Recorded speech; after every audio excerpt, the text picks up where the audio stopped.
Today I'm going to show you exactly how I bred hundreds of freshwater aquarium shrimp without using any special equipment at home. Now if you follow these steps, you should be able to breed almost any type of Neocardina shrimp, which is basically most aquarium shrimp out there, including cherry shrimp, black shrimp, rili shrimp, snowball shrimp, and all the assorted shrimp. So the first thing that I did to breed the shrimp was obviously to buy the shrimp. I would recommend getting your shrimp from a local breeder if you have one. If you don't have a local breeder near you, then that's perfectly fine. I got mine from my local fish store and the shrimp turned out to be great. It's important to get good quality shrimp so that those shrimp would pass on the good genes once they breed.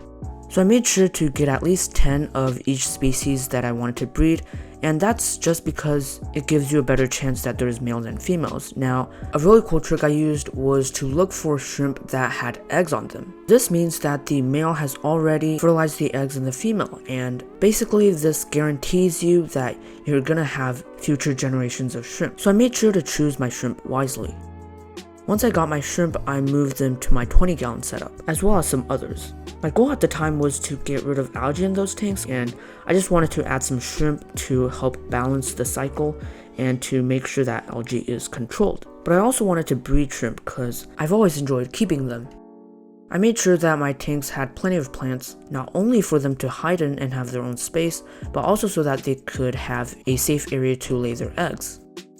I especially made sure to have guppy grass in all the tanks because guppy grass has lots of leaves everywhere and it's just a really great plant for breeding fish and shrimp in general. I also made sure to add some other plants such as pearlweed. I wanted the tanks to be as densely planted as possible. I made sure that the water parameters were suitable as well as the temperature. Finally, after everything was set up, I just let them be and did not disturb them.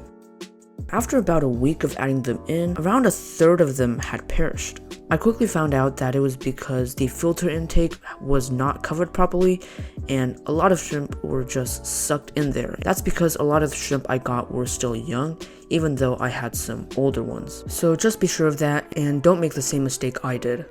Luckily, I was able to figure that out early on, which saved a lot of shrimp. The good thing about my situation was that there was a lot of algae, and there was algae growing everywhere, so there wasn't that much algae, but there was enough algae for them to eat.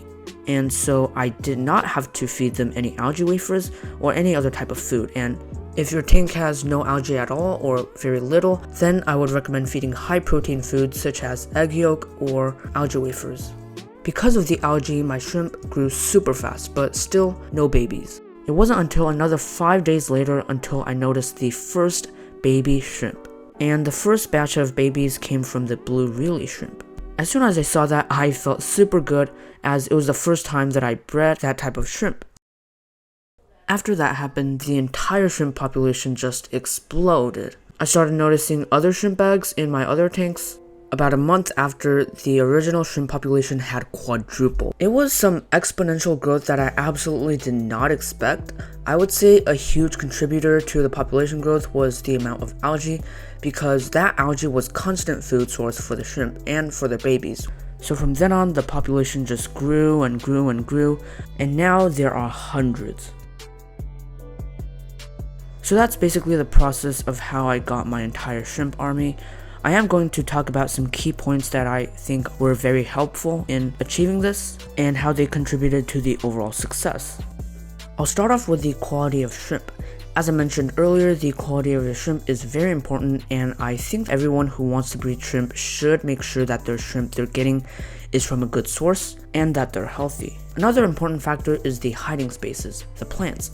Especially if there's nanofish in your tank like I have, then it's very important to provide many hiding areas for your shrimplets to hide. It's also much more healthier for their environment. It mimics nature and will make them feel like they're in their natural habitat. The next thing that's extremely critical is to provide lots of food. Again, for me, I put them in tanks with algae, but make sure wherever they are that there is enough food for them to eat. When the shrimp feel like there's a lot of food, they are much more likely to breed because they know that their offspring will have plenty of food once they're born, which I think is pretty smart. And lastly, when you add everything in, don't disturb them. Please don't disturb them, don't move anything around, stuff like that. It can be tempting, especially for new hobbyists, but just know that you should move things around in the tank as less as possible So once you set everything up, just leave them there and nature will do their job.